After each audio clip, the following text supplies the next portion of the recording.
Grim. What are we gonna do? Grim. That's how it looks. I'll take Grim right now.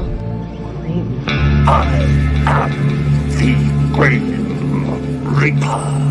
It's Grim. The bosses are good. And make it grim.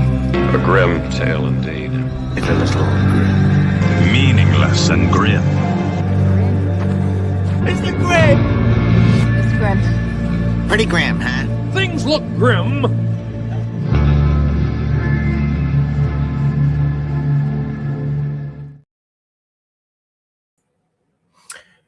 Evening all. I'm having some camera issues, which is why I'm conveniently against a green screen. Feel free to insert your own backgrounds and make me look embarrassed. I could go off on a tangent ranting about that, but I won't. We might get some trolls and stuff in the comments tonight because I've been arguing with stupid people online again. If so, just ignore them or I'll get around to booting them. We'll have to see what happens. I don't have a book to hold up because we're doing character creation for Stray Crows, which is my forthcoming game, Kickstarter coming at some point in the next month or two. And I need to get some more playtesting with a wider variety of people done.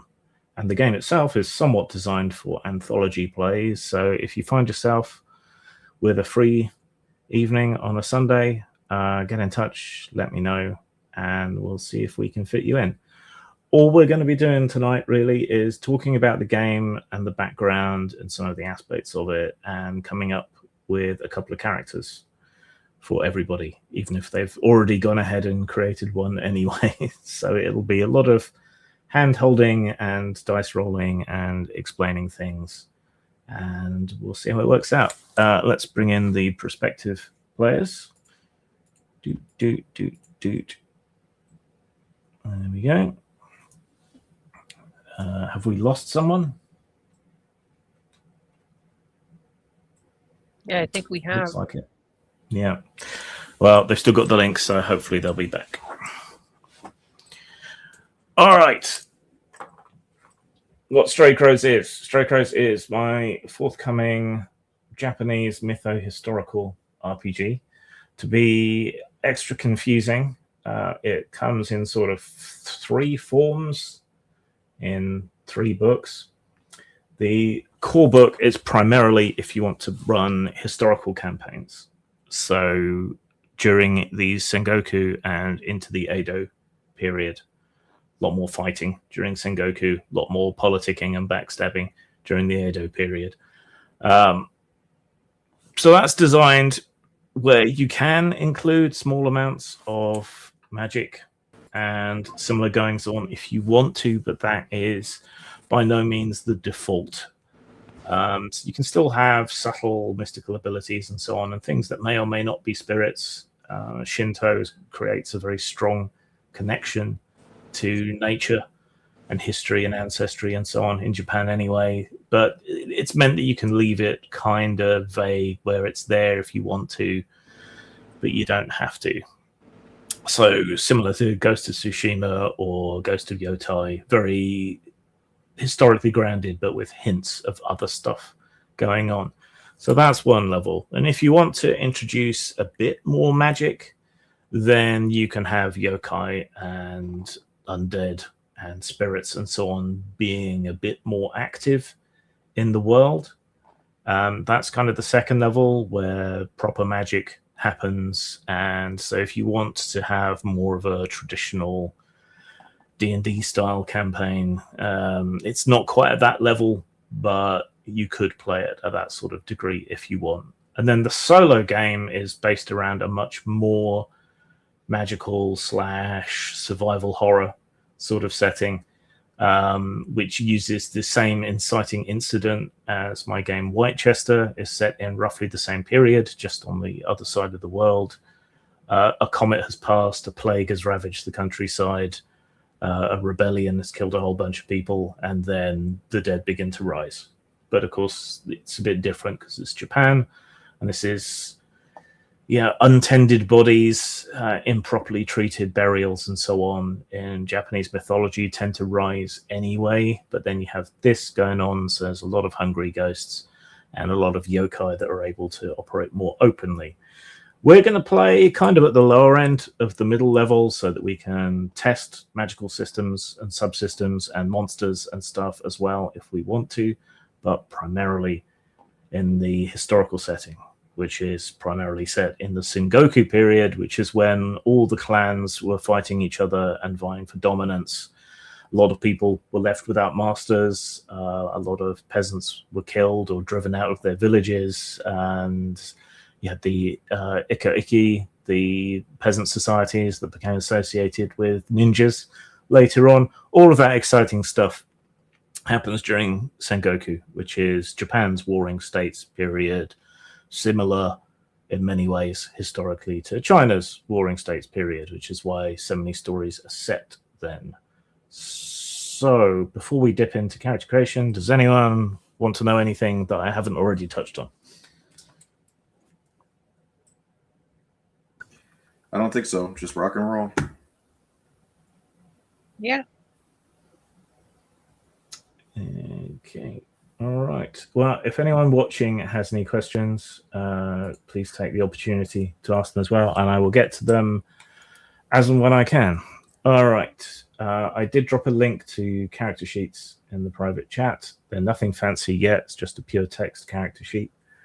And there has been a last-minute addition to the rules because Mal is a difficult bastard. Thank you. And pointed out that there wasn't much differentiation between the classes. And that's because I think I am innately somewhat hostile to classes and prefer them to be a bit wibbly-wobbly at the edges. But re-examining it, I agreed. So now each class gets a small suite of very slight special abilities to help differentiate them. So choosing your classes, there's a touch more consequential. If you can't come up with an idea for characters, I have included the raw text of the third book, Autumn Moon, which has a whole bunch of tables intended for single player, but also works as a handy-dandy character inspiration table. If you don't have any ideas, I would love it if everyone made 2 characters so that they have a backup, because the game is quite deadly. All right, let's get started then.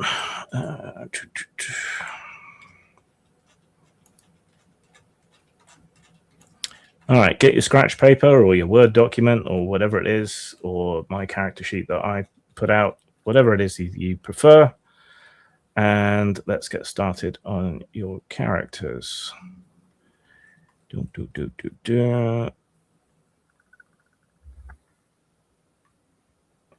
Scroll through your own document. Okay, first up, we have attributes. There are 6 attributes, broadly similar to OSR type attributes, but with slightly different emphasis. These define your natural capabilities, your hereditary, the innate nature that fate has given you. To determine your statistics, we can either do points distribution or we can do dice. I tend to prefer dice, to be honest. So we'll try that. I will tell you the statistics now. So you have muscle, agility, endurance, intellect, judgment, and charm. So muscle is your strength, or more accurately, your ability to effectively use your strength. So having a really high muscle doesn't mean you have to be like huge and buff. It would apply just as well to, say, a monk who's good at martial arts and has lots of lean, ropey muscle. It would be just as good for representing him. He would also have high muscle just as much as a sumo wrestler would. Your agility is your physical reaction time, your hand-eye coordination, and your awareness of your own body and position. Very important attribute, as it always is in all games, it seems. Endurance isn't just your physical capability to keep running, but also your will to continue to an extent, how well you can ignore pain as much as endure it. Your intellect, general problem solving capacity, you see, might not necessarily be super good at everything associated with intelligence unless you have the capabilities to go with it, but this is sort of your native intelligence. You can use it to represent book learning or low animal cunning, depending which way you want to take it. Judgment is kind of your wisdom equivalent. It's how quick-witted and alert you are and how good you are at correctly assessing what's going on around you. Charm is less innate charisma. Something that's always bothered me about charisma statistics in games is that quite often skills like intimidation are linked to charisma. And that doesn't always make sense because being likable or attractive doesn't necessarily make you more intimidating. So I've expressed it more as a sort of force of personality. So whatever personality you happen to have, your charm statistic allows you to impress that upon others and use it. So take 2 10-sided dice, roll them, add them together, do that 6 times, re-roll the lowest one, and then assign the statistics wherever you want them to go.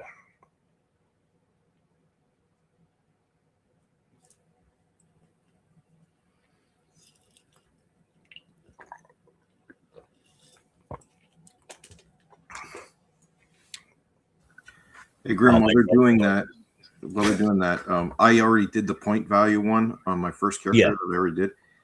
It works it works pretty clean. It's a pretty tight distribution though. So just, you know.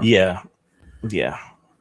But it works pretty good. Like I said, I finished one. I was pretty happy with him. So yeah, one of the main ideas that's informed the whole design of the game is of meaningful and impactful choices. I wanted that to be the case straight away from character creation. So that's why it's pretty tight. And to work on the next character, I gotta go run out and get some dice because I forgot. All right.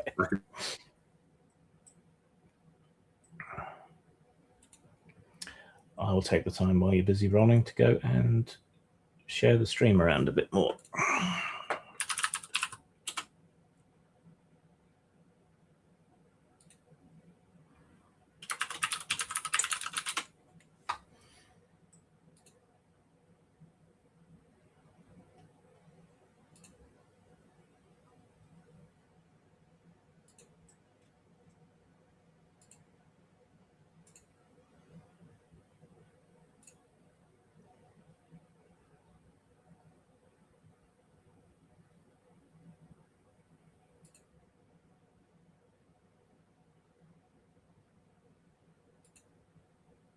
I have rolled spectacularly well on my first character.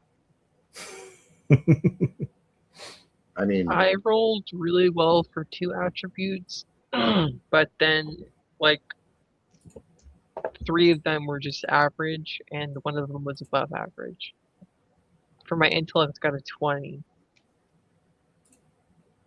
And for my charm, I got an 18, and my third highest is muscle at 13.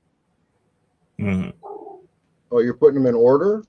I Yeah. thought you could pick and choose the order you put them in. I mean, I didn't know if I could do that or not. Oh, that's what you chose to do. Yeah. You can go either way. If you want the full hardcore experience, you can just assign them in order. Okay.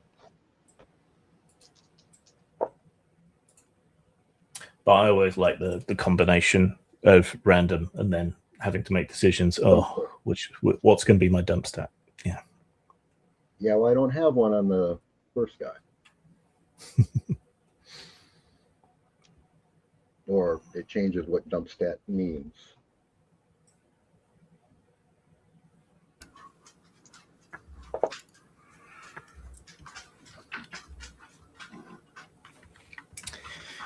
So once you've assigned your stats, next to each stat, you need to put your bonus. And if you're familiar with D20 games since 3rd edition, it all works the same way. 12 to 13 is +1, 14 to 15 +2, 16 to 17 +3, 18 to 19 plus 4, 20 and 21 plus 5.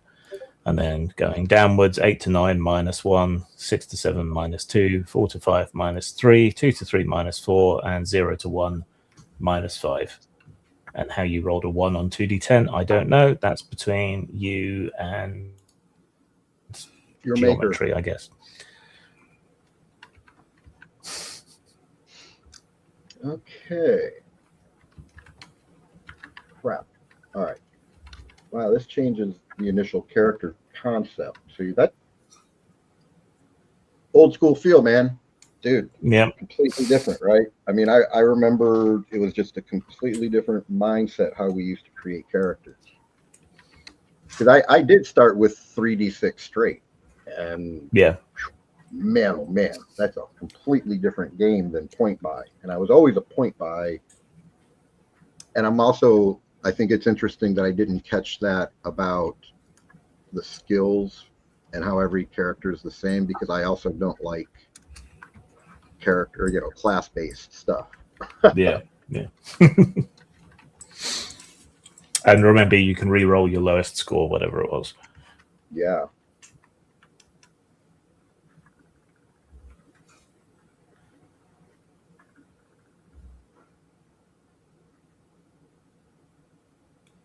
Yeah, Donna rolled up her stuff and she said she got a 2 for her lowest roll. I told her to go on here and say it to you, but she's being shy. That's okay. I can't juggle. Especially with numbers. I can't juggle with numbers. Yeah. Well, if that's your lowest roll, you can re-roll it, remember. Okay, so I re-rolled it and got a 10. Okay.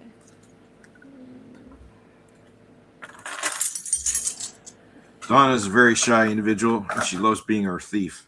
So every game I run, she plays the sneakiest of sneakies. I like to stab you. That's a stereotype. I mean, the quiet, shy person at the table playing the thief. When has that happened before? Like in every game I run with her. That's when it happens. They're fun.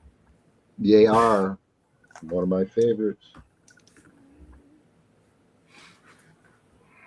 We used to have a player called Lynn who only really played for the sake of her boyfriend who was there. So she would just kind of sit there and take it all in.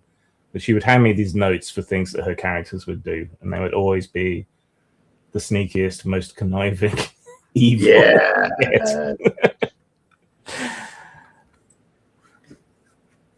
Yeah, she practiced real life stealth so that I would forget she was at the table and the other players would forget she was at the table, and then her scheme would come off. And awesome. All right. Anyone still going? Oh, well, kind of. We didn't get to Defiance yet, right? We're just doing. No, we didn't get to Defiance yet. Individuals. Okay. Then I'm caught up. Yeah. I rolled everything. Okay. As long as you've got your attributes. Yeah. As long as you've got your attributes, you've got them arranged, and you've put your bonuses or penalties next to them, then we're ready to proceed. Oh, I got a 3. Okay, just quickly, tot up all your attribute-based bonuses and penalties, and if it's below 0, then you can re-roll your next lowest stat as well.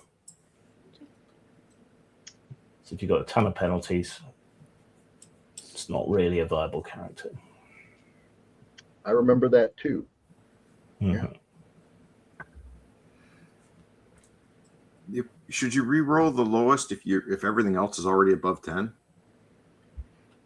Well, you get one re-roll of the lowest anyway during character generation, and then if it turns out that the total of all your bonuses is less than 0, then you can re-roll another one. And I usually go from the lowest. So let's tell you, I could say my point buy character was much more even than this one. This is all bonus. All That's swingy. how point buy is designed, right? Or the spread. I was play testing some stuff at home using that automatic spread that was just easier to kind of stress test with. Yeah, I much more prefer point buy generally, just because I like to make my characters how I like to make them. I'm trying to compromise because we need to test characters at all different levels of capability. That's fair. Yeah, I understand. I don't mind doing it sometimes. Just my preference is point buy. As far as flavor of the original, it's awesome. It works. Oh yeah. All right. So next, you've got your attribute, you've got your attribute bonus or penalty, and then there should be a third column, which is your Defiance score. Each attribute has a Defiance score, which depends on the score. So if you everyone pay attention, I'll go slowly. If you have an attribute of 2 to 3, your Defiance score is 2. If you have an attribute of 4, your Defiance score is 3. If you have an attribute of 5, your Defiance score is 4. If you have an attribute score of 6 to 7, your Defiance score is 5. If you have an attribute of 8, your Defiance is 6. 9 to 10, 7. 11, 8. 12, 9, 13 to 14, 10, 15, 11, 16, 12, 17 to 18, 13, 19, 14, 20, 15. Now this is basically your save equivalent.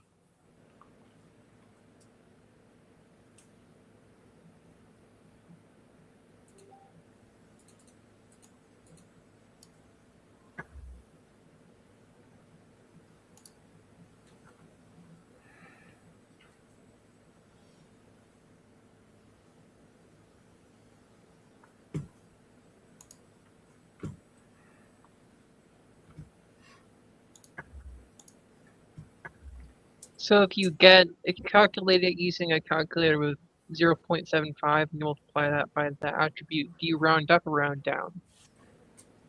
I'm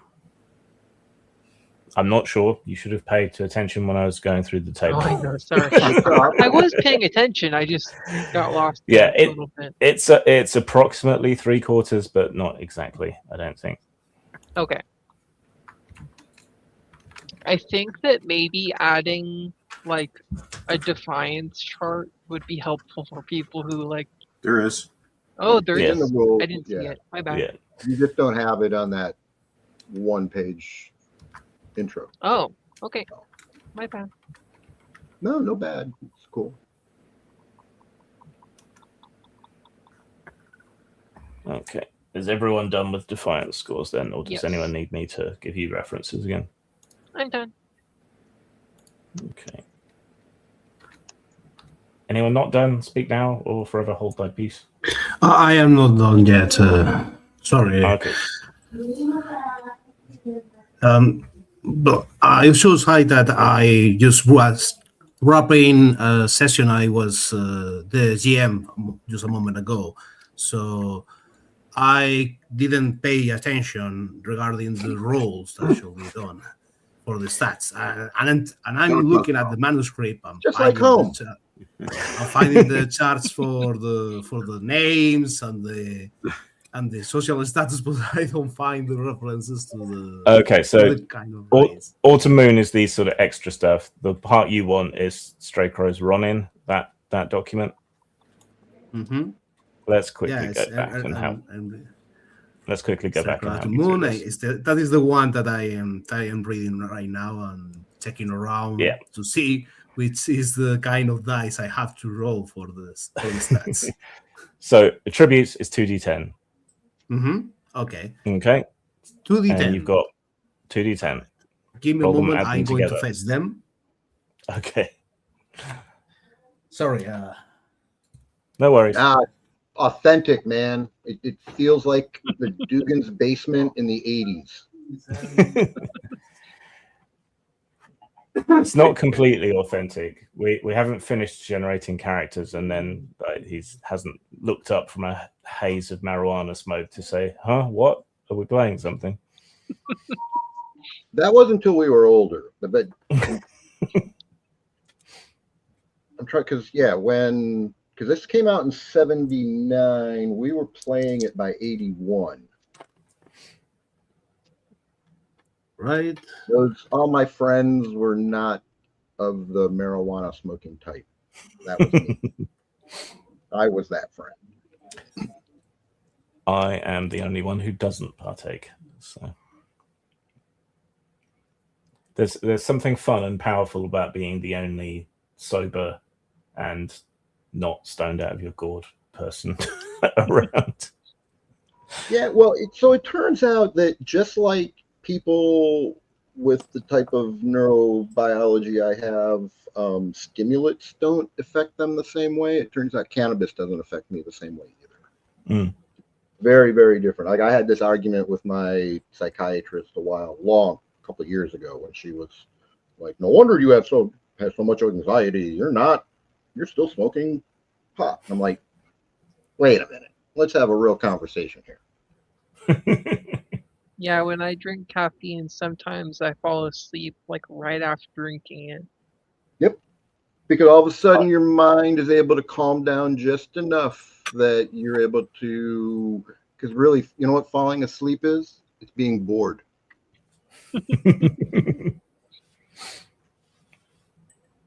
I always get the weirdest side effects from medical drugs. So, yeah, I don't like to mess around.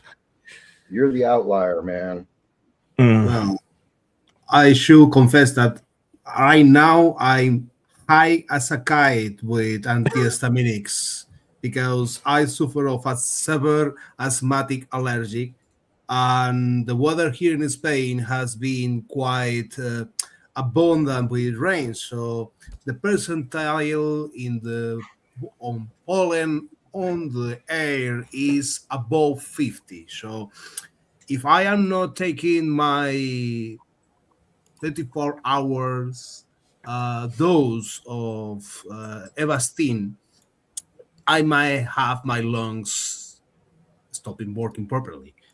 Anyways, I'm going to post in the private chat the rolls I made by hand, not using bot or anything of the like.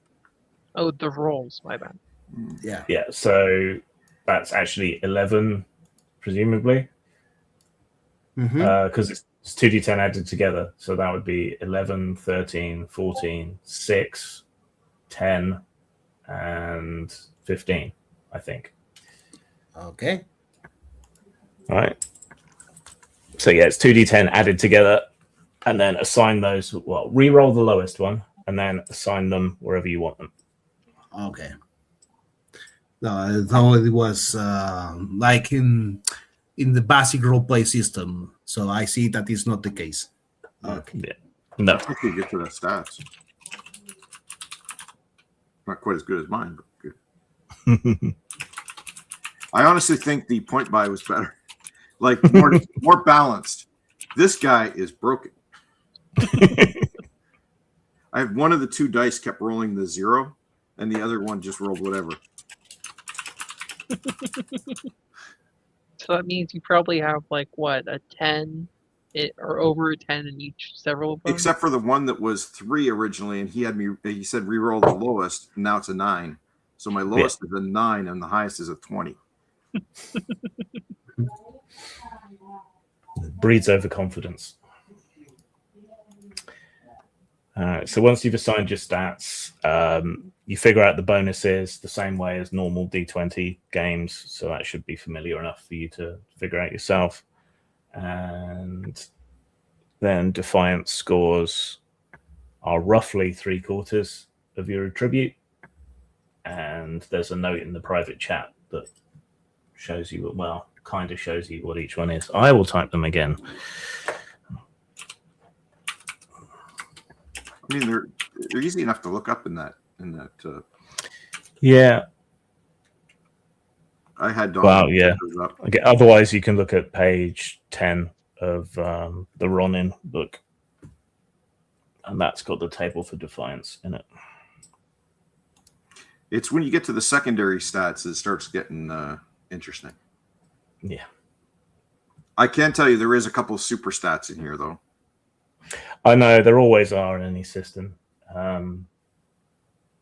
I tried to engineer around it in Machinations of the Space Princess by using different stats for things like close defense, ranged defense, close attack, ranged attack. But I don't know exactly whether it made sense in that game, so I kind of didn't bother. I think the thing that would have helped most, and this is, if I had a criticism on the skills capabilities, it would be that you have only melee weapons, unarmed combat, and ranged. Those should be broken up, because the way they are now, I would decide either I want to be a ranged fighter or a melee fighter, and I just god stat one of those two stats. Yeah, that's how Samurai trained. It's actually really bad game balance, though. I don't so care. That's why from the very beginning it's been that way. That's how it was. Yeah. The game was designed that way. It's still bad game design. Is it? That's why you have the specializations and the masteries. Right. But I understand that. Level. What I'm saying is if you broke down the base skill a bit, so for instance, you had, archery, firearms, throwing, you could then divide them out so that they weren't all agility. And when you get to melee, you divided those out a bit into blades. Now you're getting weapons, excessively crunchy when you have the weapon or the levels of expertise. That's not that much difference, but it's enough that it divides the stats out. It is a valid approach as well, but it does kind of gut the point of the specialization and mastery system at the upper levels of skill. Oh no, I don't think so. Because you still would have the same thing. You'd still have say if blades was one of the categories, then you'd still have the next step for blades to divide that out between the one or two handed, just like it is now, and then to katana or whatever, just like it is now. The only thing is that we would put a first division on there that would stop the like I said, I put my Munchkin hat on purpose on the character, and I Munchkinized him, and he's maxed at everything for shooting because I want to see what would happen. And I'll tell you, super duper duper easy to do. Well, you are limited to skill level 3 for starting characters. But anyway, is everyone caught up? Is Fictional caught up? Yep. Well, let's pretend he is and keep going. All right, secondary stats. So first one of those is load. Load is based on your muscle. You can carry a number of items equal to your muscle score. Items are defined as counting 1 to 3 slots, depending how bulky and unwieldy they are. And having like a backpack or so on might increase your number of slots. Very small items like holdable in one hand can count 3 items to 1 slot. So a wakizashi is considered 1 item, a katana is considered 2 items, and a no daichi or odaichi, I don't want to get into that argument, can count as 3 items. So no load is up to your muscle score in item slots. Light load is up to double your muscle score, but increases the difficulty to do things and reduces your move. +2 difficulty, -2 meters of move. Full load is up to triple your muscle score in item slots, but if you're carrying that much shit around with you, then your physical rolls are increased in difficulty by 5, and your move is reduced by 4. And then overload, which is the absolute theoretical maximum that you can stagger around with, is up to 4 times your muscle score. Physical rolls are increased in difficulty by 10, and your move is reduced by 8. But if you just want it easy, load, muscle, light load, double it, full load, triple it, overload 4 times.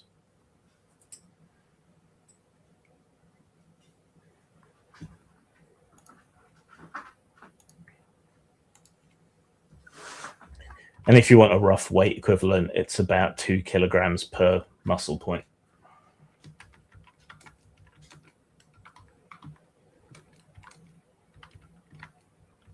The example I gave was, with a muscle score of 8, the thin and reedy scholar, Mitsunari, can carry 8 items, is lightly burdened with 9 to 16 items, is heavily burdened with 17 to 24 items, and collapses after 32 items. That's about 64 kilograms, which is equivalent to a large dog, an average teenager, or a commercially sized sack of rice.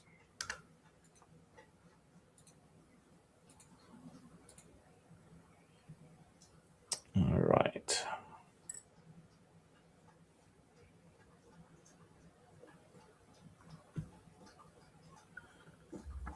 All right, move score has a big table, but it's not as complicated as it sounds.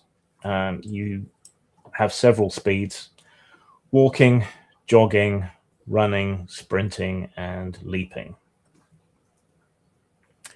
What's probably going to work best here is if you add together the necessary stats and I just read you off the numbers. So, Mel, what is your character's agility plus endurance? Oh shit. The new one is 33. 33. So pretty good. All right. Your walk is 7 meters. Yep. Your jog is 14 meters. Your run is 20 meters. Your sprint is 43 meters. Your vertical leap is 2 meters. And your horizontal leap is 7 meters. That's all per turn, and turns last about 5 seconds.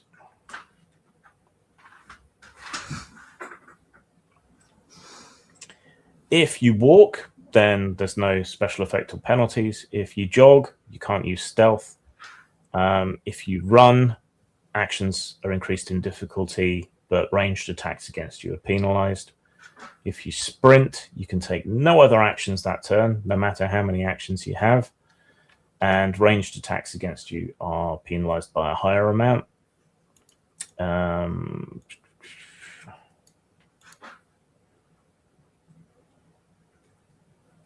there we go.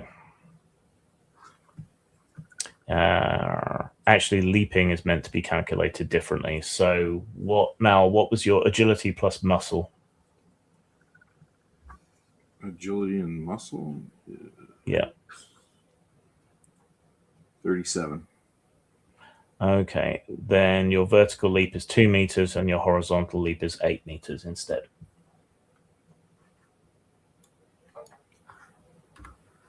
So the last 2 columns are calculated different than the rest? Yeah. I need to clarify that table. Let me just make a note. Here somewhere. Yeah, you just need to make another column with agility plus muscle. Yeah. Clarify leap distance, page 11. Oh, okay. Yeah, I didn't see that in my first round either. Yeah. All right. Fictional, are you caught up now? You'll have to unmute. Yeah, sorry. I do have. I was in front of my laptop because I had to assist my mother that did had an accident. So please, if you can bear with me, what I do have to roll right now is the background is so I can if you want to do that. That's all right. Well, yeah, you do what you need to. We'll catch up later if we need to, and I'll help you finish the character. All right. Donna, then, what is your agility plus endurance? 35. 35. All right. So your walk is 7.5 meters. Your jog is 15 meters. Your run is 20 meters. Your sprint is 45 meters. Okay. And what's your agility plus muscle? 26. 26. Okay. So your vertical leap is 2 meters and your horizontal leap is 5.5 meters. Perfect. Groovy. All right. Dapper.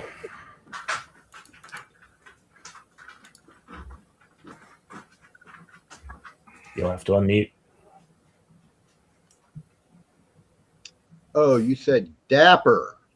Yes. I've already got mine figured out. Okay. Which queen?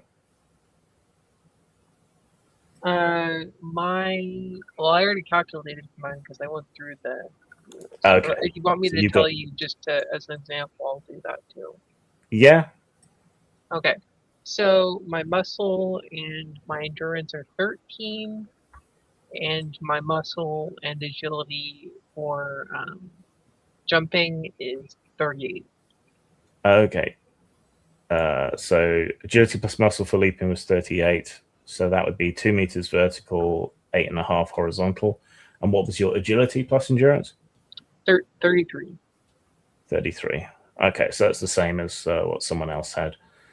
7 walk, 14 jog, 20 run, 43 sprint. Okay. Right. Next is actions and reactions. Now, this is probably about the most important stat if you're planning on being a combat type character, because it will allow you to overwhelm a single other opponent with attacks if they can't keep up with you. So, right. Number of actions and reactions is the same. And it's determined by taking your agility and judgment together and then comparing the score. So, Mal, what's your agility plus judgment? 5. The 5, I'm sorry, I should say that the number of actions is 5. Number of actions is 5, not the stat. Yeah. Okay, so you were somewhere 36. over 35. Yeah, Yes, 36. Okay. Donna, what's your agility plus judgment? 26. Okay, so that gives you 3 actions and 3 reactions. So you'll keep up with most like normal opponents. I do have a question with that. So those are those 2 independent numbers? Yes. I mean, they're the same, but you get like 3 reactions each turn and 3 actions. Yeah. Yeah. That I missed. I thought it was that you got 5 or 3 or whatever. No, And then you it's spent them out of that 5. it's the same amount of each, but you can transfer actions to reactions. So if you don't use an action on your turn, you can hold it back to keep as a reaction. So if you find yourself beset on all sides by a bunch of enemies, then you would probably want to keep most of your actions to put into reactions to give you a chance to defend yourself. And then maybe lash out with 1 attack. Because I read through the combat rules pretty cleanly, and I honestly didn't catch that. Okay, so maybe you need Same to clarify thing. that. Yeah, Yeah. just so you know, I didn't catch it that way either. Yeah, Okay. to me, it sounded like, like in this character's case, he has 5 actions / reactions that you have to decide how And you use any it. actions you don't use of that 5, you can save as a reaction. Yeah, That's that's how I how read it it. sounds right now. Yeah.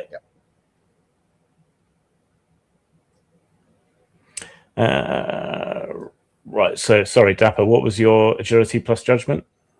So that's a 31. So that comes to a 4. That's 4 and 4. Yep. Cool. And which queen?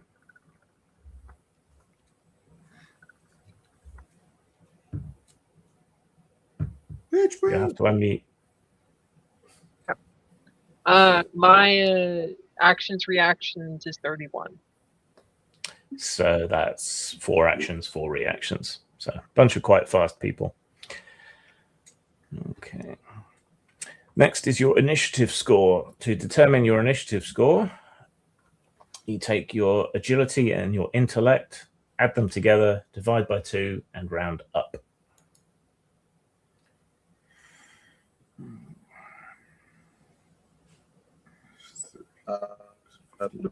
Dividing. Okay. So, the action reaction chart looks almost exactly like the Zenshin chart from Bushido. I was thinking it was well, you have a very similar chart in both Blood and in the first edition of SLA Industries.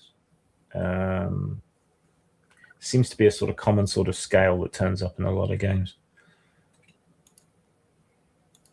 I rather like the additions that I see from the D6 Tales of the Board game. The rules from the D6 system that I feel the most. Okay, so presumably people have got their initiatives together. Right, base defense.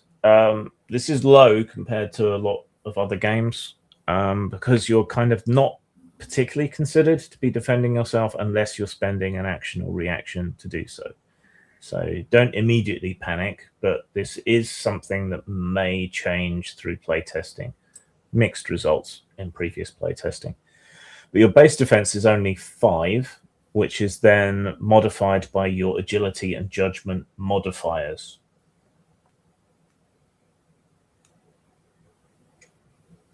Combined or given circumstance? Combined. So, for example, Suru is a graceful and composed woman who took up the spear when her husband died. She has agility and judgment both of 14, which means she has +2 for agility, +2 for judgment, which makes her base defense 9.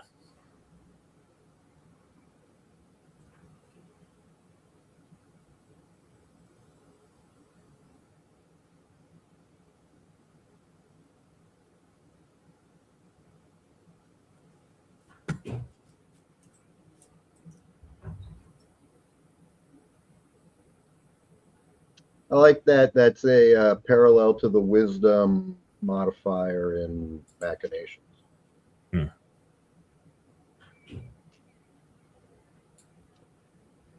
Yeah, underneath all the changes, I mean, this game is on the same sort of scale as most OSR or D20 games. So, yeah, broadly speaking, it's compatible, and it's not very difficult at all to bring things across. All right. You can go either way with judgment or intelligence for initiative. All right. Next then is your health. Your health score is an abstracted measure of how much physical punishment your body can take before falling unconscious or dying. Unlike hit points, this is actually directly how much punishment your body can take. Your health score is equal to your endurance plus your muscle, divide by 2, and round up. I noticed that second score, the doomed one, is it the doomed one? The one that's the half. Do you bother reporting that? No, it's not broken. Bowed. Yeah. Bowed.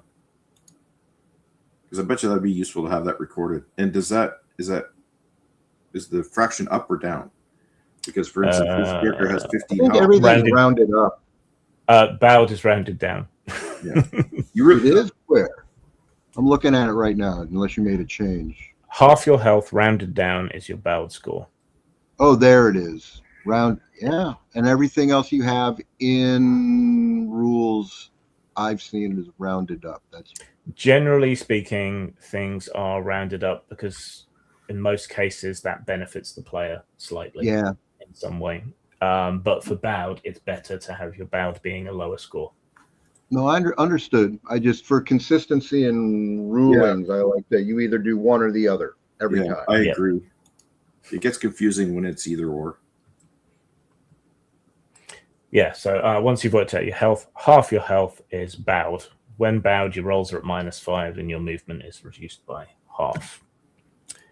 At 0 health, you are broken and considered unable to act.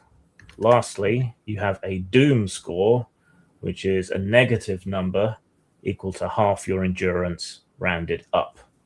If you're reduced to that amount of health beyond 0, then you're dead. Do not pass go.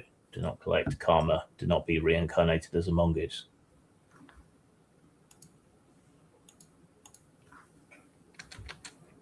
So in my example, Saburo is a tough old buzzard with an endurance of 16 and a muscle score of 11. He therefore has a health of 14, 13.5 rounded up. His Bald score is 7, and his Doom score is -8. So yes, you can be killed or crippled with a single blow.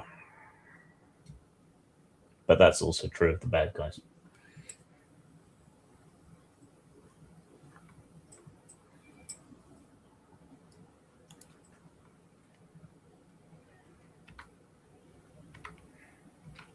We don't need to get into severe injuries and things at the moment, but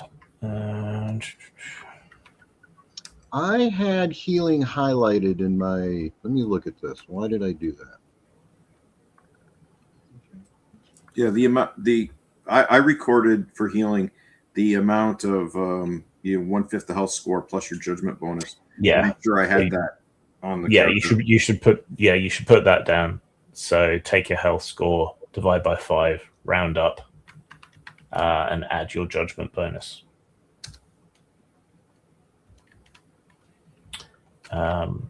If you don't rest, you can only heal 1 health per day. With rest and a good meal, you can heal your heal score. If there's a doctor tending to you, that boosts that by +1 or +2. And then severe injuries is basically when you've taken criticals or broken limbs and things like that. They take a lot longer to heal.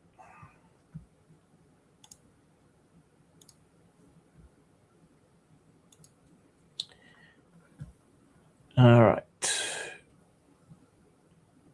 Chi. This is your mystical inner strength and power, the flow of energy through your body, and the extent to which you can manipulate that energy. You have a number of chi points equal to your judgment and intellect added together. Then divide the total by 10 and round it off to the nearest number. The minimum chi that any living being can have is 1. Now, this may be modified by other things later on as you develop your character. Yeah, when I read that, the only comment I would have on that is I would have made that rounded up instead of just off, because at least then you got the advantage that if you had a little bit over, you rules consistency as well. I mean, consistency. Yeah, make the decision and stick with it. All right, so shit. Yeah, because rounded off to the nearest number never works out very well. I remember why I struggled with this game when we were playing it, because of the derived attributes and statistics that require just this simple math. And my ADHD, undiagnosed then brain went,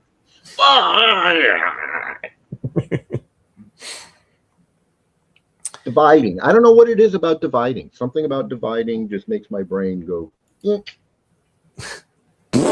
So, for instance, this character has 25 when you add those two together. And with just rounded off to the nearest, some people round 5s down, some people round 0.5s up.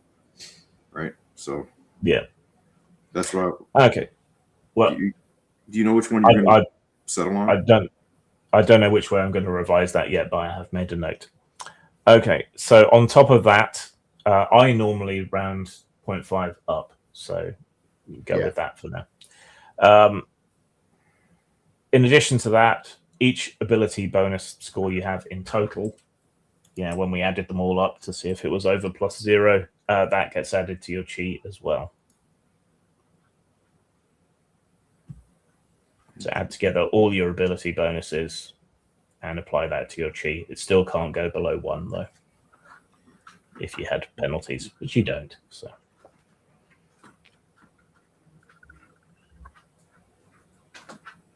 Where does it say that part? All your ability. Oh yeah, no, I remember. Each ability bonus score. So it says you gain additional chi points through character advancement, each mastered capability, each level in the meditation capability, and each ability bonus score. Okay. I think you should probably move that up until the actual calculations at the top, or at least duplicate it, because I flew right past that. I didn't see that at all when I did the first character or this one.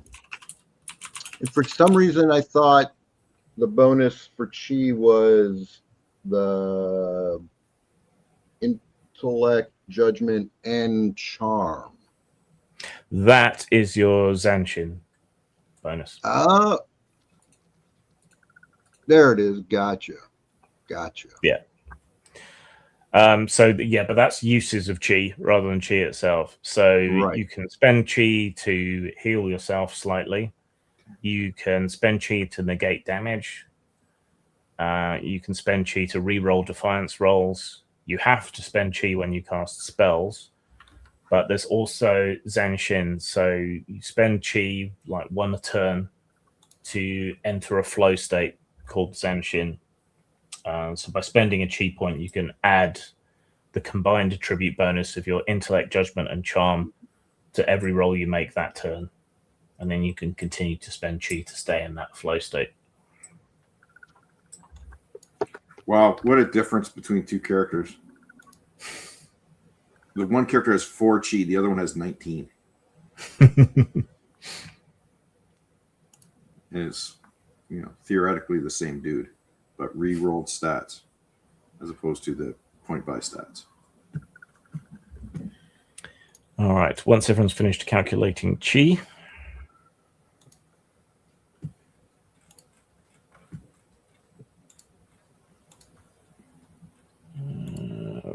we can skip the spells and abilities for the time being, because none of that matters till we get to your class.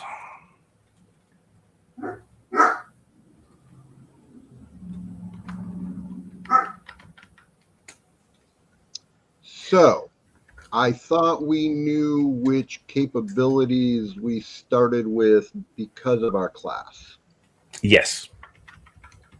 But we hadn't got to classes yet. So don't we have to do classes before we do capabilities? That's right, which is why I've scrolled down to classes. I'm assuming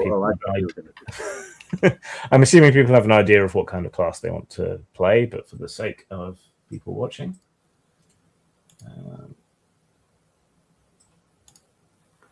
the classes are Artisan, Ashigaru, so those are the peasant warriors, the spearmen.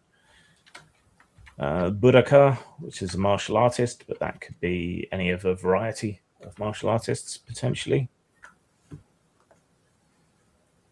Gakusha, which are priests, but you can choose yourself whether you want to be Shinto or Buddhist are the main ones. There's also a bunch of different minor ascetic orders in Japan at the time, and in our period there is sort of underground and not really approved of Christianity, so you could play like a lay priest with some weird ideas about Christianity if you wanted to.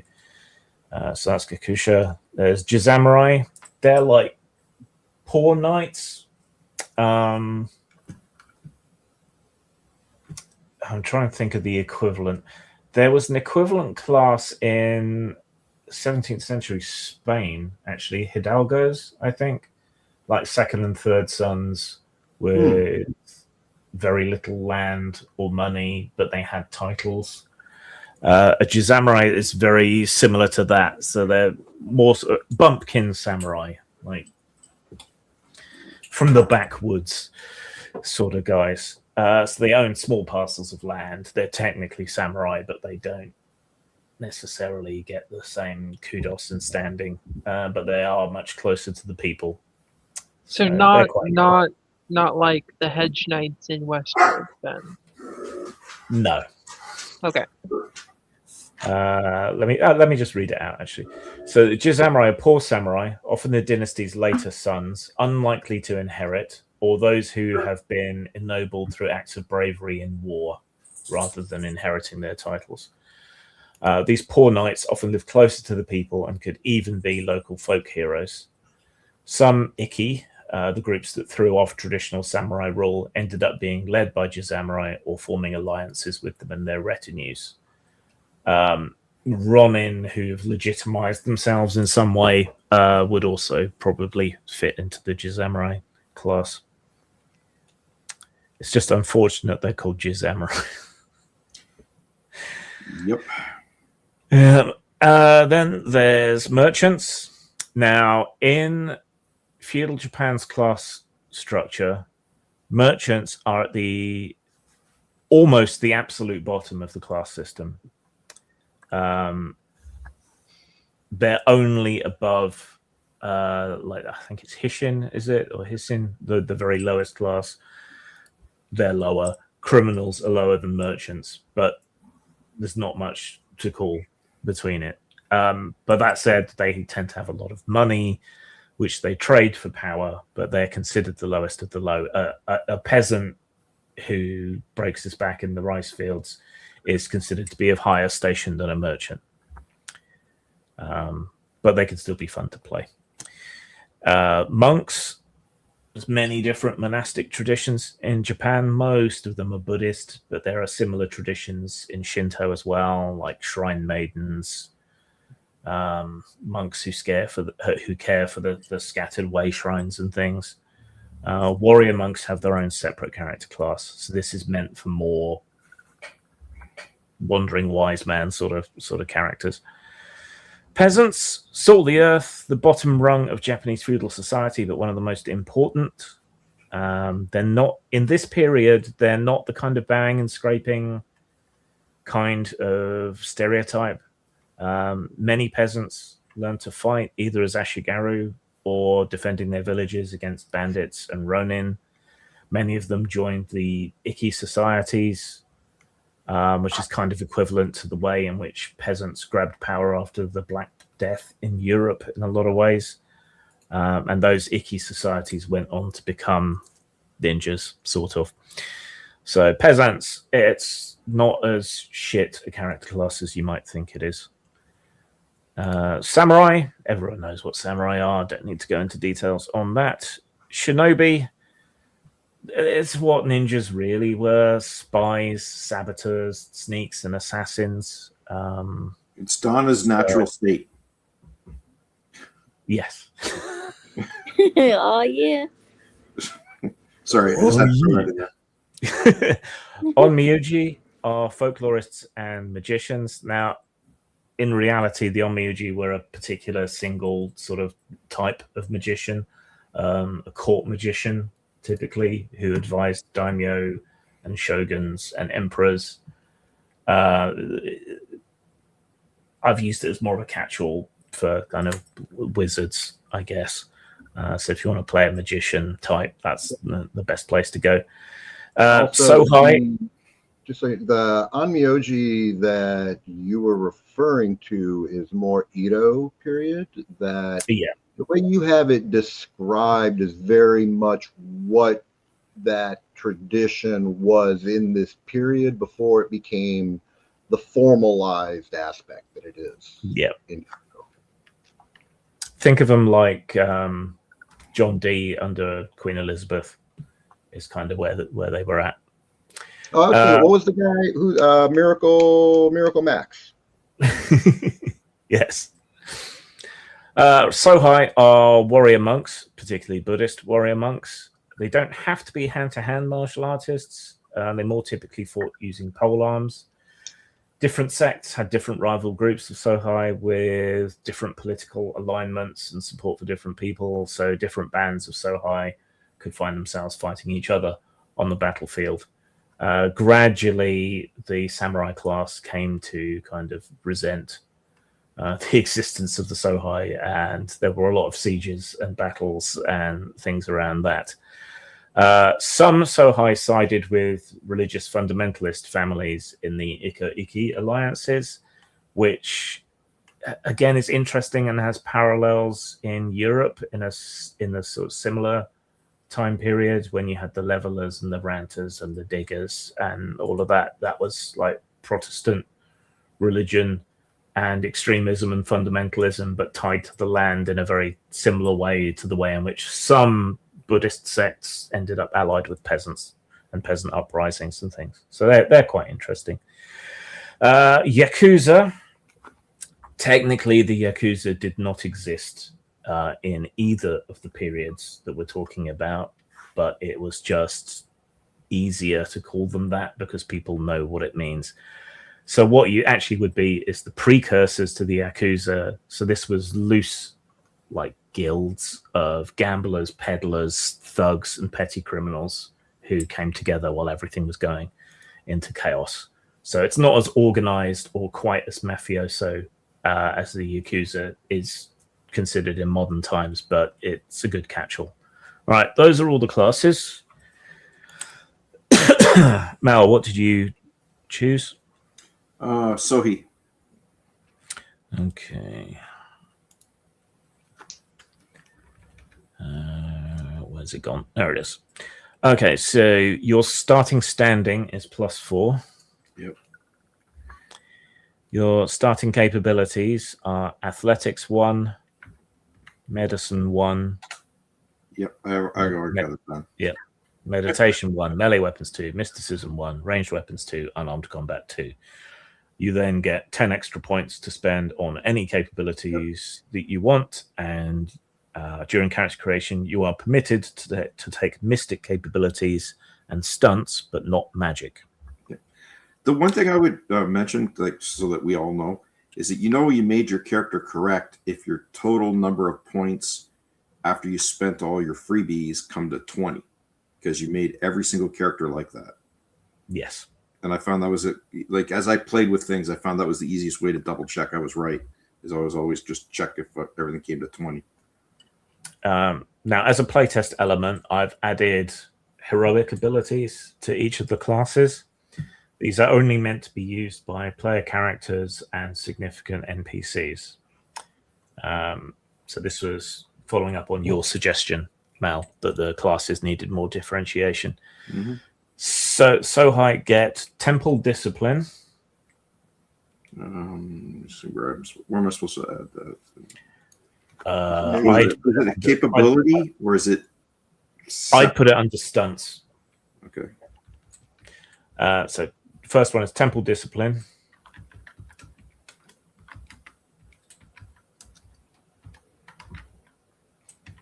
Okay. And once per combat, you can add +4 to a melee or unarmed attack, so long as you stand your ground. +1 to +4 to melee or unarmed attack roll.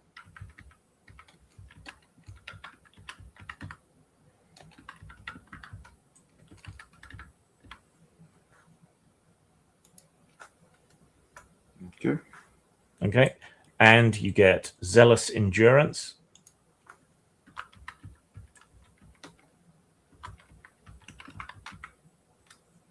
Okay. Once per session, you can re-roll a failed endurance defiance roll.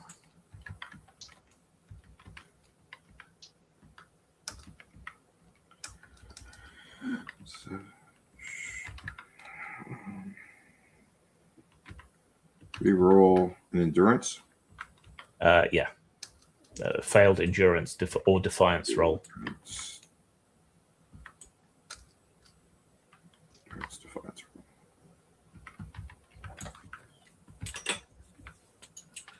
Okay. Okay, and the last one is Battle Chant.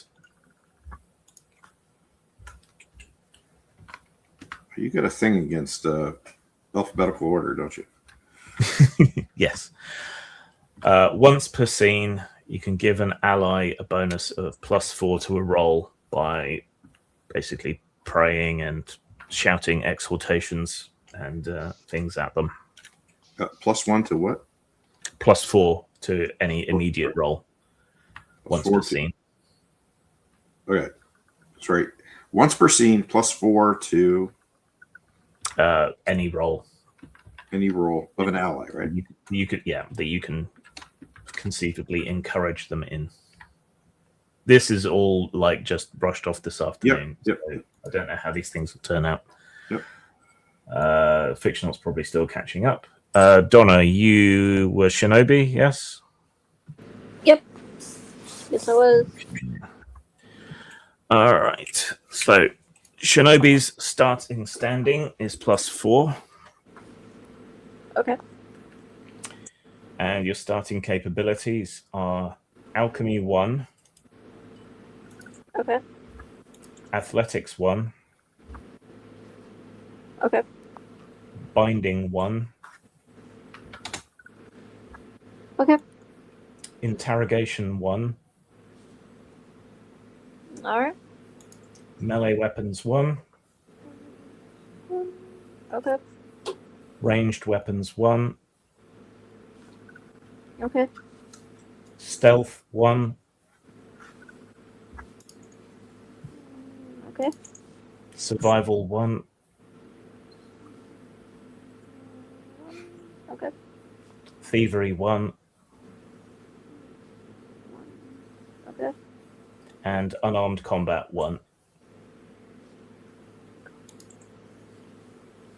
Then you get 10 free points. You can't have more than 3 in any single capability. You may not take magical or mystical capabilities, but you can take stunts. Okay. Okay, so your heroic abilities are, put these under stunts, preparation. Okay. Once per scene, you can re-roll a failed stealth, thievery, or infiltration related roll.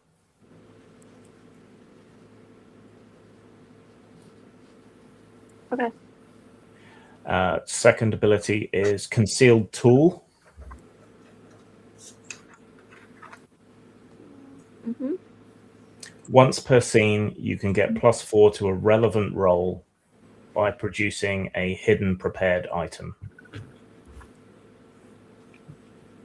So, like, you could have a lockpick hidden in your hair, or pocket sand, or Pocket sand. All right. And the last one is break contact. So once per combat, when disengaging, you can get a +4 to relevant rolls to escape.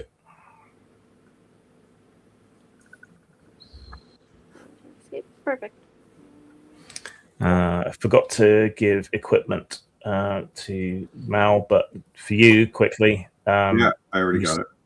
Okay. Okay, well, Donna, you start with peasant clothing, winter clothing, a wakizashi, 1d4 kunai. I need to change that to 1d5 because we're only using d10s and d20s. So, that same problem's under the Ashigaru armor too. Yeah. And you start with 4d6 silver pieces and 10 giri.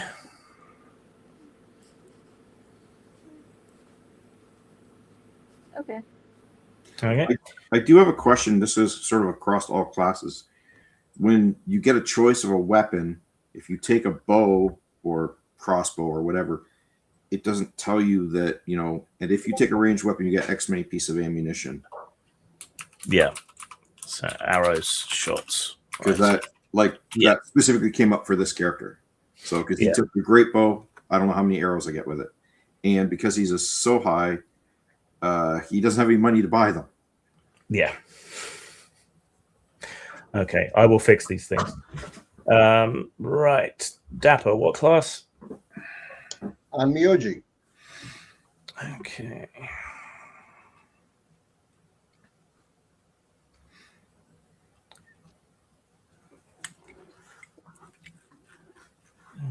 Where's it gone? It was right underneath the Shinobi on the Street Crows. Okay, so your starting standing is +4. Okay. Starting capabilities are Alchemy 1. Oh, wait a minute, wrong button there. Yeah. All right. Maybe I can. Next. Hang on a second. I want to try something. Okay.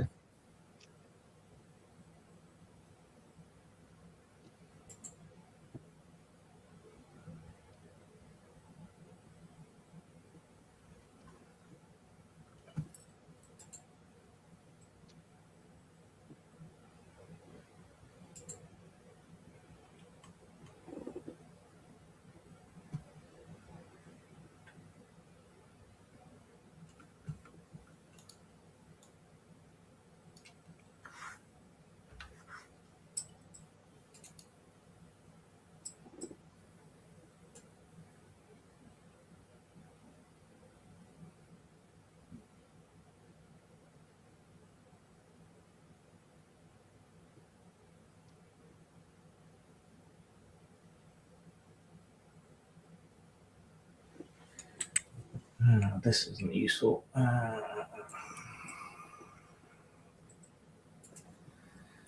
Give me a sec.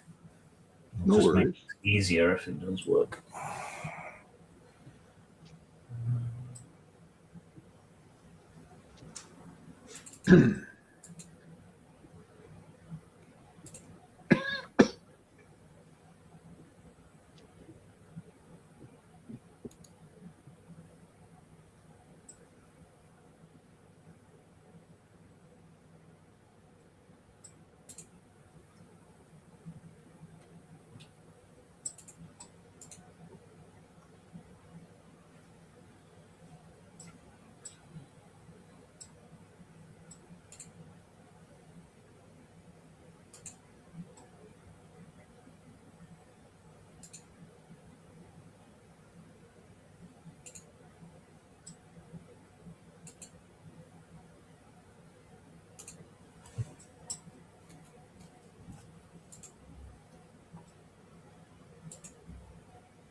Does that work?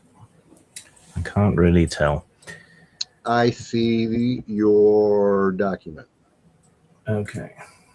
Yeah, just make it a lot bigger. Yeah. Well, yeah, I'm just letting you know I see it. There you go. And it's gotten bigger. And it is, well, it was, that's good. That's center, decent size. Probably make it a little bigger if you can keep it centered. Yeah, give me a sec here. I know, professional operation. Right. If I put you guys over to that side.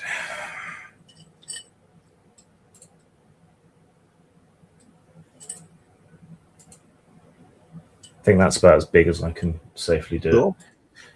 All right, so zoom. Just might be easier.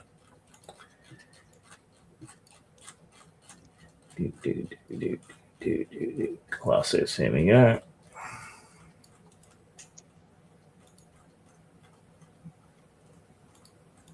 On Miyuji. There we go. So yeah, there's the starting capabilities. If you can see them, I don't know how big they are on your screen. Oh, yep. Yeah, so Alchemy 1, Ceremony 1, Craft 1, Languages 1, Literature 1, Meditation 1, Mysticism 1, Rhetoric 1, or Rhetoric if you prefer, Survival 1, and you get any 2 magical trainings. Okay, here we go. This is my first question about this. So that with any magical trainings 2 means 1 magical training at 2, or if I take more than 1 magical training, they all start at 2. This was the first. It means you have 2 points to put between starting magical training. Okay, because right, and so then I can still choose another magical training, but I pay for it from my free capability points. Yes. That's not 100% clear here, just so you know. Yeah, I've made a note. Okay. So you and could the take other. Oh, I'm sorry. Go ahead. No, go on. I was just saying, so you could take Fire 1, Earth 1, or Fire 2, and then you could throw in your additional capabilities through those. Grim, I do have my... a question about that too. Well, let me. Yeah. All right. Go ahead. Let's ask. What do you have a question about that? So it tells you how to put your ranks into magical training, right? That's fine. Yeah. How do you get the spells that go with it? It's the reason why I didn't make a magic user, because it isn't clear how you actually get the spells. You just save them. Yeah. I understand you can just make them up, but if I want to take one from the book, how do I know how many of them I can have? It does tell you how many you know. We'll get to that in a minute. Yeah, it's based on chi or something crazy like that. All right, so then my other issue is gear. Robe, clothing, staff, and dagger. Yet everybody else has job-specific gear. There's no accoutrement here. Yeah. Well, there aren't a lot of accoutrement apart from specific ones for specific spells, so it would be impossible to give a full list. But I will consider how to deal with that. So writing, the paper spell things are probably the most common. Yeah. Some sort of forecasting divination device would probably good. Sacred text or, something like that. Yeah, that sort of stuff. Okay.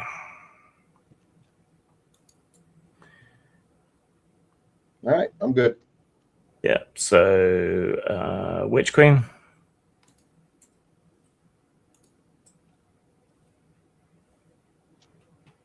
He's muted.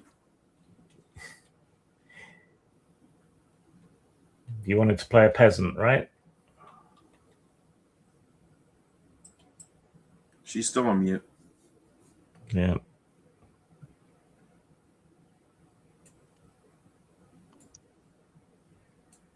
May have been called away. Let me check the private chat. This is keeping the dogs. Or he's keeping muted because of dogs.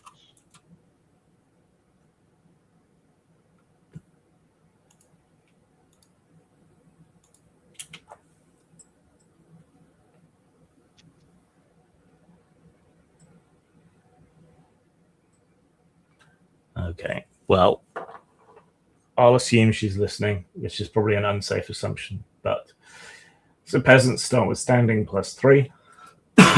Their starting capabilities are animals 2, athletics 1, binding 1, craft 1, medicine 1, survival 2, trade 1, and unarmed combat 1. 10 free capability points. They may not take magical or mystical capabilities or stunts at character creation. So they tend to be more generalists, at least to start with.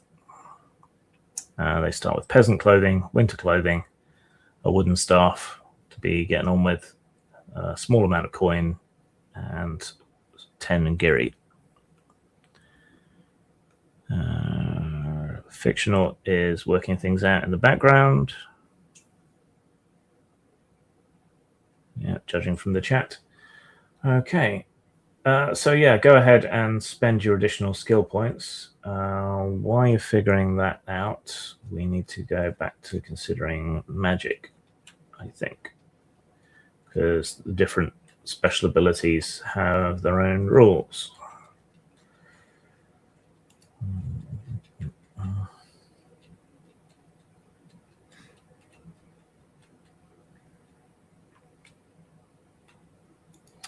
Okay. So when it comes to magical training, you train yourself up in the individual different elements, which you then mix to create effects in the form of spells. In a more historically grounded game, you would only have access to Destiny because that's the equivalent of coincidental magic in Mage. It's like the placebo effect, and if someone happens to be lucky just because you chanted over them, who's to say whether that's because you chanted over them or not? But we're playing in a slightly more magical sort of world, so you can have access to the rest of the stuff. This is where Eastern concepts of elements can be a bit tricky to understand. It's what made Legend of the Five Rings sometimes a little complex to understand, because the associations with the elements aren't necessarily the same things that we might necessarily think of.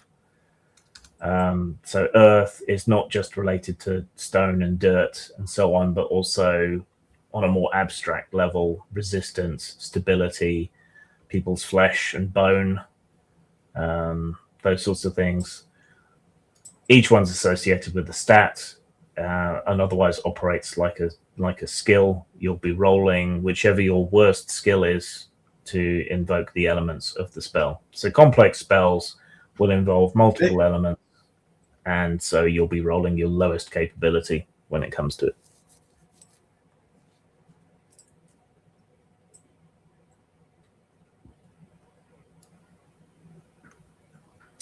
The elements are earth, water, fire, wind, void, and destiny. Okay. So where is it in here that tells you how many spells you get? Let's see.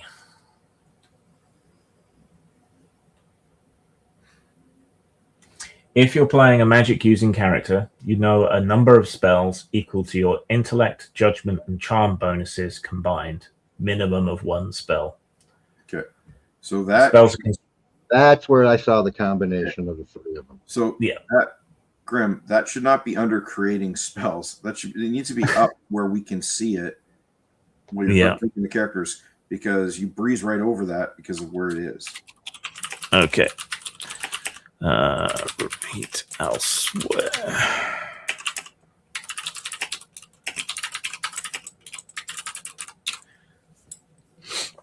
You know, because I was just saying, if I was making a magic user character, that's one of the first things I want to know is, how do I determine how many spells I'm going to get? Because it's my most important thing.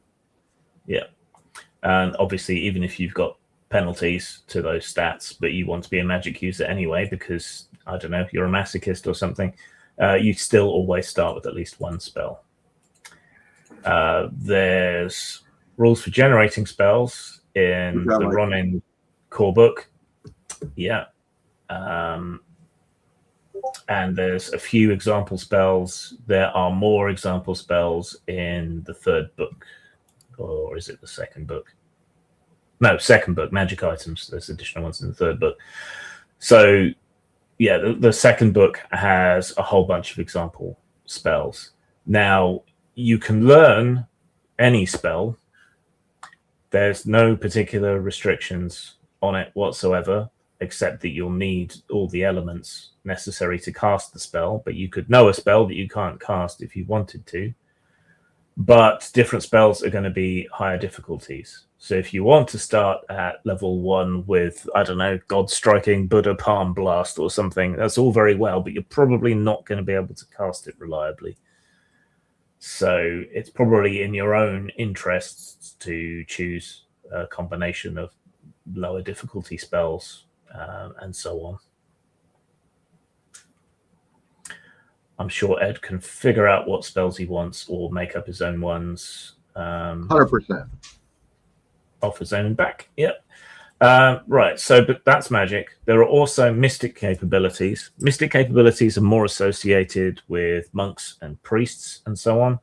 These are much more minor and less involved kinds of magic of a different kind, clerical magic in D&D terms. Most of these you can get away with in a historical campaign, apart from tricks, which is essentially cantrips, but it is reality breaking. So mystic capabilities include options like divination, to try and read omens and signs and people's futures, make prophecies, that sort of thing. Exorcisms, which are very popular in feudal Japan. the idea of possession is a little different to how it is in the West. For example, there's a form of possession where someone's body can be possessed by someone else who is still alive, but unaware that their spirit is wandering and possessing other people. So possession in Japanese tradition is a bit more like a curse than a possession in the traditional sense. But yeah, wandering exorcists were a thing. So that's an option. Healing is all to do with energy flows and meridian points and flows of energy and all that, but it's probably also placebo effect and some basic ideas about pain relief and so on. Here it's quasi-mystical, but there is also the more conventional medicine capability. Mystic health accounts for the incredible resilience of a lot of gurus and mystics and so on like that. That lets you boost your health score and recalculate your bout and doom scores. Mystic Fist is basically a honed martial arts technique for applying your strength incredibly powerfully in a single move. So that makes your martial arts attack, your unarmed attacks, more powerful. Sense magic is just a kind of catch-all, something is going wrong here, and then tricks are little magical tricks and sleights of hand, like lighting fires, blowing out candles, shit like that. Just random magic shit. I have a question about Mystic. Sorry, what was that? Question about Mystic Fist. Does that make it a lethal attack, or is it still subdual? There's a stunt. I know there's a stunt that does it, but yeah, there's a stunt that makes your martial arts lethal. This just boosts the damage capability, so it would make your subdual attacks more effective. Because you think that would also make it lethal. Possible. Maybe I'll make that an option. Let me just make a note. It's a more limited thing, so there's fewer people going to have it. It's nice that there's another way to do it for other characters. Yeah, but for the monks, it probably should be. Other questions with this applies to both mystic and magical. How does the stat actually relate to it? So, for instance, if I take Mystic Health, it gives me +1 for each point I put into it. But does that also give me my endurance bonus? No, there may be times when you want to roll it as a conventional skill, even though it's not really a conventional skill. So that's there in case of options like that. Other ones of the Mystic skills are more straightforwardly skills. Okay. So, like for exorcism, you need to roll. Right, for divination, you need to roll. Look, same with Mystic Fist. Like that has to be explained, because that is uber confusing. Because it's the reason why I didn't take either one of those, because of that. I wasn't sure how this attribute bonus actually affected it, or did not affect it, or what. Okay. You can take Mystic Fist and bump it to something lethal by spending chi. Instead of making it separate.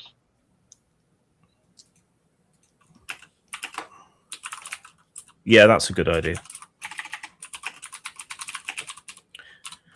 Okay, right. And lastly, for the more straightforward combat classes, you have access to stunts.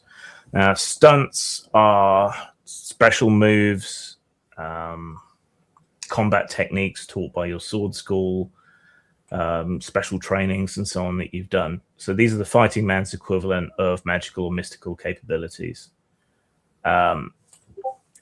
Essentially, anyone can try a stunt at any point, similar to how things work in Machinations of the Space Princess.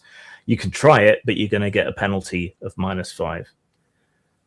Some things, obviously, you can't do that with, but if you want to try a trip attack and you don't have a stunt for doing trip attacks, you'd make your attack at -5, but you'd still have a chance to do it. Whereas if you were trained in a stunt called trip attack, that would offset the penalty. So at level 5 in the stunt, you would have no penalty and you could trip people up until the cows come home. Otherwise, stunts can interface directly with other game mechanics, however you like. So these are just examples but it's open to interpretation. And I probably need to expand the list or add an additional list to either the second or third book. But these are some examples like armor piercing strike, arrow cutting, choke, damage focus, so you can do more damage with a particular weapon or whatever. Deadly fist, this is what lets you do lethal damage in unarmed combat. So this would be things like joint strikes, throat punches, that sort of thing. You should add spending chi on this as well. Yeah. So I noticed the arrow cutting stunt. Would there be an edge case, or would it just depend on the tone of the game? If you had a Budoka just use their hand to cut through it with their martial arts. Yeah. Or is that a bit too anime? No. No, I'd allow it, but I think it would depend on the game. Let me just make a note here to say that unarmed characters can do that too. When you're talking about adding ones, I think some of the ones that need to be added are things that aren't specifically combat. So here would be an example, and which I know Donna would like for her character, is how about a vanish ability for the ninjas, whatever. Yes, that would make a good stunt for Shinobi. So they had a way to disappear even though they're right in front of you. Yeah, so the way I would probably do that is have it be a stealth roll. Yeah, it'd be a stealth roll with -5, and then you're and then if you've got the vanish, if you've got the vanish stunt, then you reduce the penalty. Add chi. There you go, Donna. Make sure you write that one down. Or what about how in Assassin's Creed, well, the first few games anyways, you could just hide among crowds. Is that something a Shinobi could do as well? It could be, yeah. But those kind of stunts for non-strictly combat should be in there, or at least a few examples. Yeah, because it'll give people the idea that hey, you can create ones that aren't just about killing people, that are something else. Yeah. Well, I am accepting suggestions. So yeah, that's why I brought it up. Plus, I knew Donna would want it. It's a great idea to think about that. Maybe some downtime rules for Shinobi would be good too. For each of the different classes, some kind of variation of downtime rules. Well, that's what your experience role is. Oh, okay. Yeah.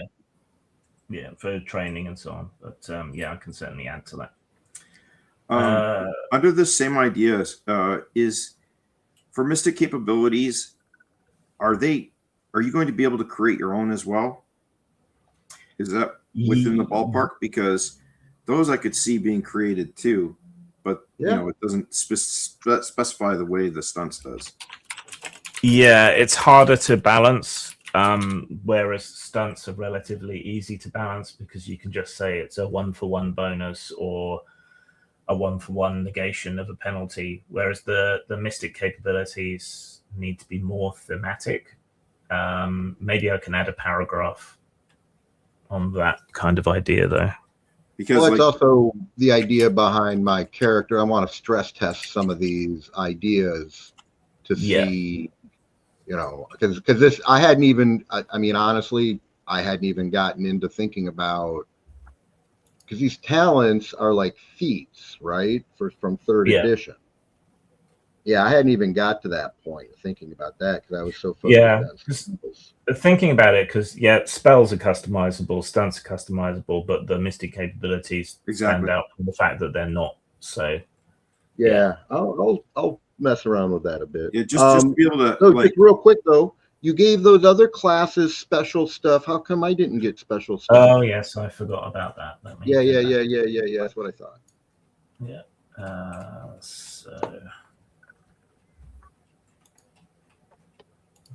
Oh no, it's the other way.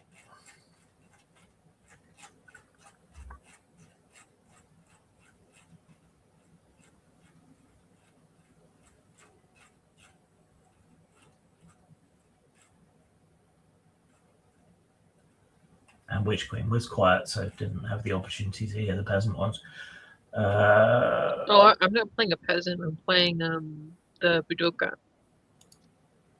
Oh, I forgot to put them in the Onmyoji. So this is what happens when you rush things in an afternoon. So I will make a note and I will sort you out some special abilities. You got it. I'll think about it as well and send you some suggestions.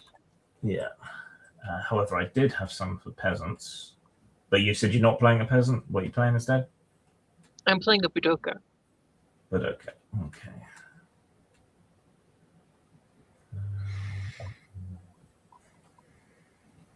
Either I've opened the wrong document. Actually, I think that's probably what's happened. Sorry, they did use the charts from the single player game instead of the main one we are using right now. That's fine. Sorry about that. But well, at least it helped me to flesh out my character concept. Yeah. Well, you can contact me between sessions and we can finalize your characters. Okay, I found the updated document with the Onmyoji capabilities. All right, so Onmyoji heroic abilities are Read the Omen. Read the Omen. So once per scene, you can re-roll a failed mysticism, divination, or omen reading roll. Okay. And the second heroic ability is Warding Sign. Warding Sign. Yeah. So once per combat or supernatural scene, you can grant someone +4 to their Defiance before they roll. And I can do that to anybody. Yep. It might involve tossing a handful of salt, hiding your thumb in your fist, spitting to ward off evil spirits, that sort of thing. Farting in your general direction. Yeah. Smelling of elderberries. Correct. And your last heroic ability is Correct Form. Once per session, you can re-roll a failed ritual, divination, or spiritual procedure. Reroll divination or procedure? Ritual, divination, or spiritual procedure. Yeah. Oh, yeah. Correct form. Ritual. That makes sense. Cool. Okay. So, Budoka, did you note down your standing and capabilities and stuff from before? My standing is +3, and I did all the derived statistics and the capabilities, yes. Okay. So your heroic abilities as a Budoka are Perfect Form,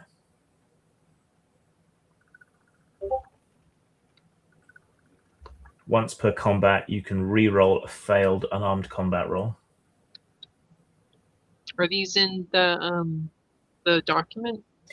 They're not. I need to upload the updated document. Okay. So I will sort all that out between sessions. Your second heroic ability is Read the Body.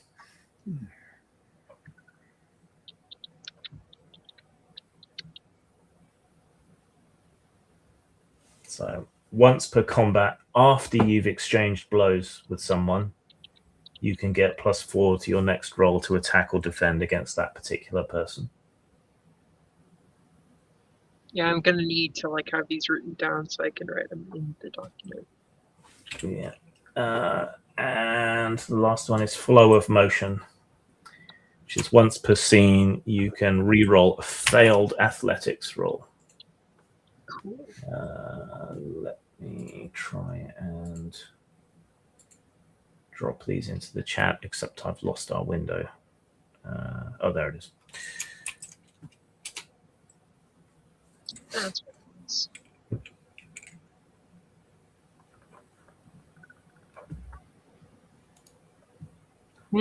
Thank you. It's interesting to see in the back chat that Fictional's going through the table to make up. Oh, that's awesome. Mm-hmm. Is that all in there? I didn't know.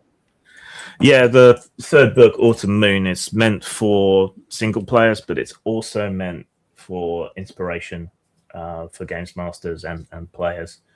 So there's a whole properly weighted set of tables for generating, things about your characters, appearance, background, where they're from, all of that kind of stuff. So that's another way of going about things. All right. I take it the sexuality was something that fiction not put in there. No, that's in there as well. Oh, cool. Yeah. Oh yeah. It's pretty detailed. Like old school, man. I mean, it was like right out of the 70s and 80s. Awesome. Yeah. I roll all the way until I go find any charts in the solo game that will make sense regarding the background, because there are tons and tons of charts about domains for lesser novels. It's an impressive job what you did here, Grim. Really, it's very impressive. Thank you. Yeah, it's interesting about sexuality because the rates of different, non-conventional sexualities are fairly solid and even across cultures and times. What's different is how acceptable it is. And in the Edo period, certainly homosexuality in Japan was far more accepted than at later times. So while there is a sexuality table, I mean, your character is more or less likely to be closeted, depending when it happened. But I originally made those tables, or tables like them, for actual fucking monsters, to provide an actual, this is how likely these things are in these circumstances. So yeah, I just thought it was an interesting exercise.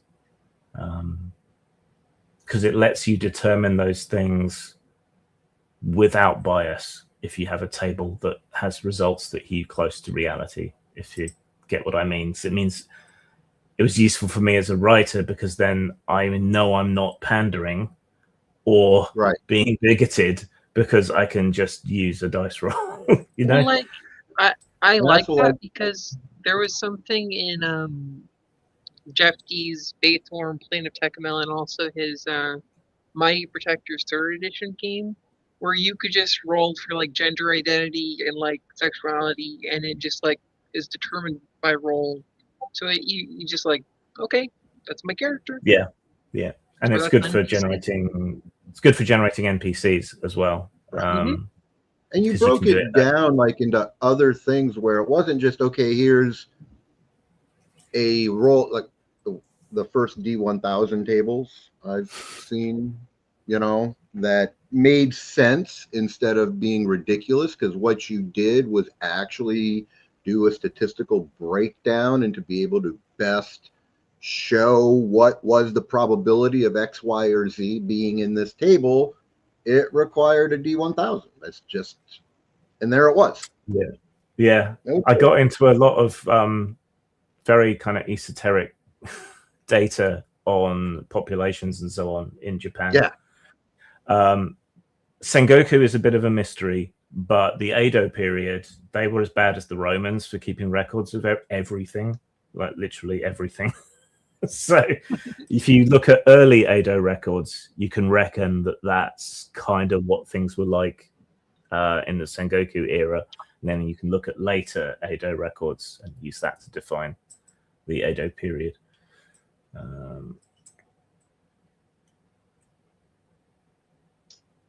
What other interesting feedback have you gotten so far? And real quick, Mal, glad to have you back. Missed you. You've always got good insight and input. Yeah, I can't add him back. I don't know what's going on there. He left. Oh, all right. He fell off, I think. I think he's having some connection problems. All right. So, I mean, that's most character creation. Hang on, here he is again. So, no, answer my question. What other interesting insight have you had in feedback period so far? Feedback from people. Mostly it's clarity stuff. most people have been pretty reassuring that they like the game. They think it's interesting. I think it successfully appeals to the right niche. So it's just getting it in front of the right people. There's some concern about the deadliness of it, that people go through characters quickly. I think some of that you kind of have to train people in a different table culture, like be cautious. I'm not fucking around. Be careful. Right. Try and use everything to your benefit. I think some people really like the idea of the environment turn, because that way you have one dedicated turn where things like being on fire and poison and all of that take place each turn, rather than it being scattered at different intervals. Okay. And it allows, even when you're doing theater of the mind, it allows you to create a more dynamic battlefield where the situation shifts and changes, So Cool. I need to emphasize that a bit more, I think. But yeah, it's early days for feedback yet. Yeah. The only other thing I think sorry, go on. So going over our gear, as we've been assigning gear to each person, one of the problems I see is that it doesn't really tell you for anything other than weapons and armor what the item amounts are. Yes, I know there's general rules for, like, if you can hold it in the hand, you can have 3, that kind of thing. But that needs to be clear. In fact, I would have it listed for most things. But in terms of some of them, right, so in terms of devices and gear, how much weight they take up? Yeah, like a lot of them do say, like, counts as one item, etc., etc. Yeah. But then you get to things like clothing. Doesn't say. Is that so? Does clothing count as an item, or is it free, or Yeah, I think the idea is that if you wear it, it doesn't really count. But I will say 0 item. Oh, really? Because I went from skin out. I was doing the opposite. Yeah, I did this. I also counted as clothing as an item because it was an item. Yeah, it weighs something, and that you have X amount of ability to carry a load. I mean, you look at fast fashion and pick it up, and then go to Victorian era made clothing, and the weight is completely different because of I suppose I'm not a fan of like clothing that you wear being part of like an item rank. It doesn't. Just it's because up to it's him whether distributed it is on your body, and so it's not like you have you're carrying it in like a backpack or anything. It's distributed all over your body. That's why I would. What I'll probably end up doing is making it so worn clothing doesn't count for anything. Carried clothing counts for some, and maybe I'll make armor count for some when worn, because it will slow you down and get in the way and exhaust you faster. But more if you're just carrying it, because then it's a lot more unwieldy and so on. Yeah, isn't that what your worn and doffed is? Yes. Yeah, that part made sense. It was just things like I said, there's the odd things that are missing, like clothing. Yeah. And it, yet you get it with your character. Sometimes you have peasant clothing, but then you also have winter clothing. Yeah. I will revisit that. All right. So I think the only thing left we really need to sort out is your character's final sort of rank. Well, go on. The last things. So you said that this game is only supposed to use D20s and D10s. You have several spots under equipment where there's D4s. Yeah, and some stray D6s and D4s. So yeah, I need to go through. And then that thing with the ranged weapons and arrows, because like guys like me who's making a character about a bowman, I have no idea how many arrows he's got. Yeah. I know why I've missed that out. It's because I couldn't find anything consistent about how much ammunition samurai carried in their bolt cases and so on. When I was doing, and the same for Tanegashima, the firearms. Now, it was easy when I was doing Whitechester, because musketeers carried what they called the 12 apostles, which was 12 ready, powder and shot ready to go. But you don't have anything exactly similar for Japan. But it's okay. I'm going to go off on one. I'm going to go off on one for a second. Look too. I'll do some research as well. Yeah, but okay, to go off about firearms again for a bit. So the Japanese are really early firearms. The matchlock ones, the one where you have the little bit of burning rope and you pull it down and it goes off. They never really adopted wheel locks, flint locks, dog locks, any of those other forms. It's always the matchlock, right up until relatively modern times. But they did massive innovation on what was otherwise a thoroughly useless and old-fashioned system that no European would have been caught dead using after the 1600s. So they had little rain shields for the burning wick. They basically invented cartridges independently, so that they could load and fire more rapidly. So there's all this parallel technological development in firearms, but all of it is basically compensating for all the problems from this really primitive mechanism that they never advanced from. But the Japanese firearms are beautiful items. All right, to work out your final rank. One note, I think is in Kurosawa's Run, there is beautiful example of the use of the Tanegashima rifle during the Sengoku era. Yeah, there is a scene in which a sharpshooter explains that he did kill the lord that the main character is substituting or impersonating in the film. And is a quite detailed way on how to load and aim and fire such weapons. Yeah, that is what's out. Also, I have a question. It's about base defense. My character has a judgment of 20. It means that my character can have a base defense of 15, or I am in the wrong here. So your base defense is 5. You would add your judgment bonus, which would be +5, and your agility bonus, which is 14, as an example in the book. So that would be +2. So that would give you a total of +7. 7 + 5 is 12. So you would have a total base defense of 12. All right. Okay. Grim, all right. So, still staying with the equipment thing. One of the things that isn't clear, I mean, yes, the dies are wrong, but also you need to explain what that die number means with armor, because it's just got armor listed and a die. I assume it meant the level of armor, but that's not clear, and not everyone's going to know that. Okay. So it's got to be clear, like if it's going to be random different armor, it's got to be clear how you actually determine that for each time. For starting armor on the character classes, it's a die. And that's because it's a random amount of starting armor that you've managed to cobble together. Yeah. Whereas the suits of armor listed for purchase have a set amount, but I will make that clearer. All right, so determining your rank.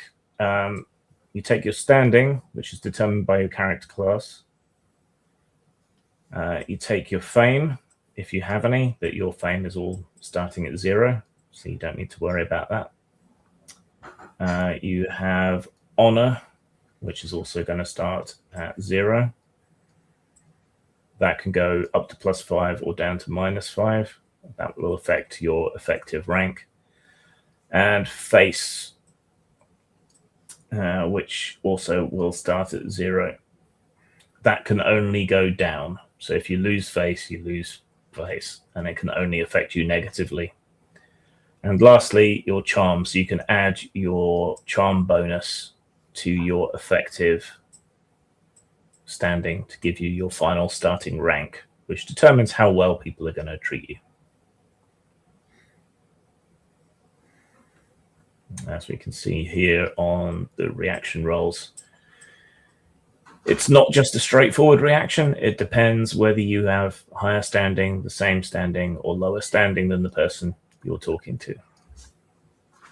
obviously it's a very differential culture, but this doesn't determine all encounters, but when there's nothing else to figure out how people are going to react, you'll default to this. And that's just it says a roll. So what do you roll and add your rank to what? Yeah. 2d10. To 2d10. All right, I just want to see where my minimum is, right? So as long as I don't roll double ones. Interesting. And standing is the precursor to rank. Yes. Standing is your class sort of level in society. Yep. Cool. That'll be interesting. All right. I am flagging a bit. So flag away. I think we should probably call it a night there. I am aware that weapons and so on need statistics. I will update the folder I shared with the more up-to-date files and character sheets in the week. So keep an eye on that for any updates. The link should continue to work. Contact me privately if you need anything extra figured out on your characters or any other reference, but you should be able to find what you need in the books and the files that I've made available. And then we can start playing next week. So you got well, unless T-Shirt's running something, which he might, we'll find out. All right. Yeah. Thanks for all the help. I've got a nice lot of notes for updating the documents, and I'll let people know when it's updated. Anything else? Anyone? No. Nope. Nope, I'm good. I'm looking forward to start this because this seems to be quite interesting. All right. Then good night, everyone. Good night, Jim. See you all soon. Ciao. Take care. Bye.